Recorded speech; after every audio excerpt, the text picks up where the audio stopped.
Hari ini kita akan membuat terrarium. Ini di rumahnya Kang Iman.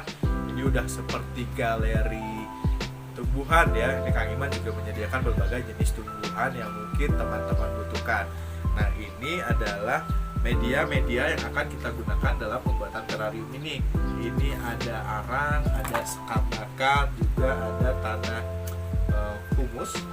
Dan ini adalah contoh terrarium yang sudah jadi. Wah, ini bagus sekali nih, ada tangga-tangga dan lain sebagainya. Nah, sekarang kita akan mulai saja proses pembuatan terrarium tersebut. Langkah pertama yang harus dilakukan adalah tentunya menyediakan media untuk terrarium tersebut. Medianya teman-teman bisa menggunakan toples ataupun benda-benda lainnya yang dari kaca. Kenapa mesti dari kaca? Nah, kaca ini berfungsi untuk menjaga kelembaban yang nantinya kaca ini kan akan mengeluarkan embun dan lain sebagainya hingga air tersebut dapat diserap oleh tumbuhan yang nanti kita tanam di sini sehingga kelembabannya tetap terjaga. Nah, itu yang pertama. Kemudian kita siapkan bahannya. Ini adalah arang. Jadi arang ini nanti akan menjadi lapisan paling bawah dalam pembuatan terrarium tersebut. Nah, ini juga ada alasannya kenapa harus arang yang paling bawah. Nah, nanti kita kan akan beberapa kali atau secara periodik akan menyiram dari terrarium ini sendiri untuk menambah kelembaban melalui air. Nah, cara penyiramannya juga berbeda ya. Ini menggunakan spray dan air yang nantinya akan terserap pada media ini. Nah, nanti akan banyak terjebak di arang yang ini. Jadi airnya tetap ada di dalam terrarium ini. Nah, jadi pertama adalah kita susun arang di media terrarium ini.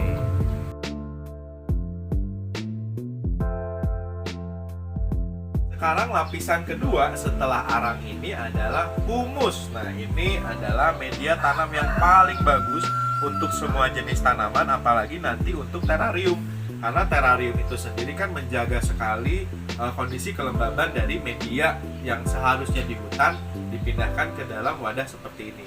Nah, ini humus ini merupakan hasil pembusukan dari serasah pepohonan ataupun daun-daunan di hutan yang membusuk secara alami, secara organik. Nah, ini akan digunakan sebagai lapisan kedua.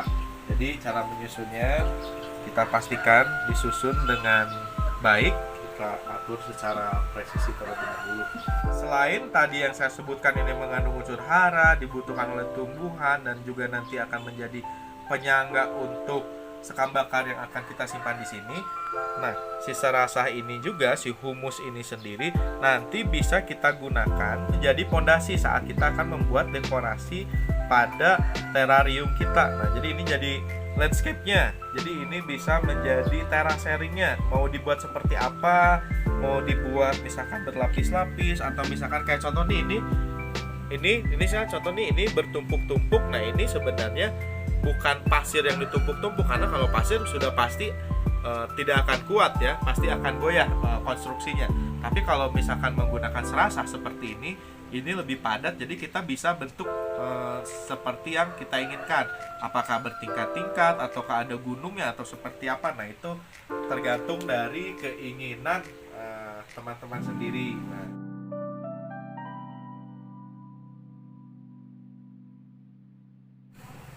Nah, sekarang ke lapisan ketiga. Jika konstruksinya sudah dibilang kuat, sudah cukup kuat, lalu lanjutkan dengan penggunaan sekam bakar. Nanti sekam bakar ini akan kita taburkan atau kita ratakan ke permukaan dari humus ini sendiri. Lapisan ketiga sudah selesai, sudah ditutupi dengan sekam bakar. Ininya juga sudah terkonsep seperti apa inginnya. Nah, sekarang kita tinggal tambahkan tumbuhan-tumbuhan yang akan kita tanam di terrarium ini. Nah, teman-teman bisa memilih berbagai jenis tumbuhan dan lumut. Ini juga ada jenis paku. Nah, Calathea saya mau ini konsepnya seperti hutan tropis ya.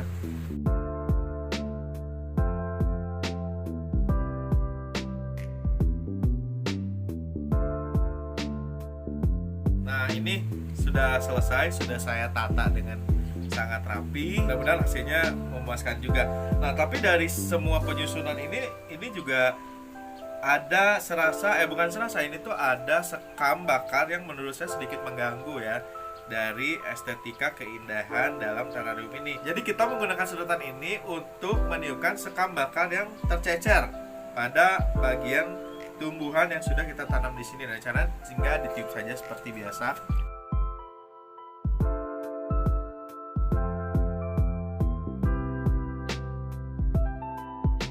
Tahap akhir adalah penyemprotan biar media ini tetap lembab. Teman-teman harus tahu juga nih, kalau misalkan penyiraman pertama ini wajib sekali jumlah airnya banyak, karena nanti air tersebut akan tertampung di bagian dasar, di bagian arang.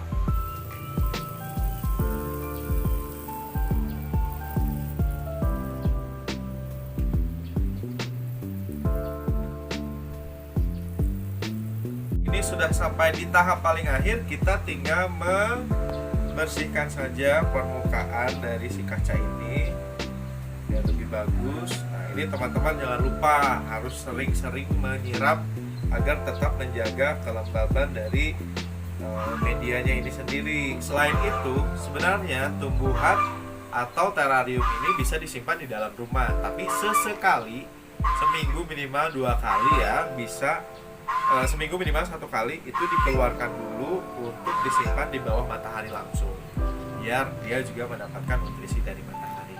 Nah, untuk proses pembuatan terrarium ini selesai, dan nanti saya akan menunjukkan juga beberapa tumbuhan-tumbuhan unik yang mungkin teman-teman cari dan ada di sini.